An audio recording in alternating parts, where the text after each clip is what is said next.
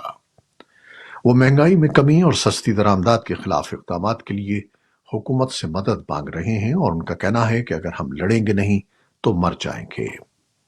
Belgium میں بھی کسانوں نے بدھ کو مسلسل چوتھے روز اسی نوعیت کا احتجاج کیا۔ وہ زرعی مصنوعات کے لیے حکومتی معیار کے سخت ہونے اور غیر ملکی درآمدات میں اضافے کے خلاف مظاہرہ کر رہے ہیں۔ رواں سال موسم گرما میں ہونے والے اولمپکس کی میزبانی کے لیے پیرس میں پبلک ٹرانسپورٹ کا نظام بہتر بنانے میں آرٹیفیشل انٹیلیجنس کی مدد لی جائے گی۔ دنیا بھر سے آنے والے شائقین کو منزلوں تک پہنچانے کے لیے شہر کے پبلک ٹرانسپورٹ سسٹم کے 3000 اہلکار ایسا ہینڈ ہینڈلڈ آلہ استعمال کریں گے جو مصنوعی ذہانت کے ذرائع مسافروں کو فرانسیسی، عربی اور کورین سمیت 16 مختلف زبانوں میں راستہ بتا سکے گا۔ اس آلے کی اسکرین پر رہنمائی کے لیے فراہم کیا گیا مواد مطلوبہ زبان میں سنا بھی جا سکے گا۔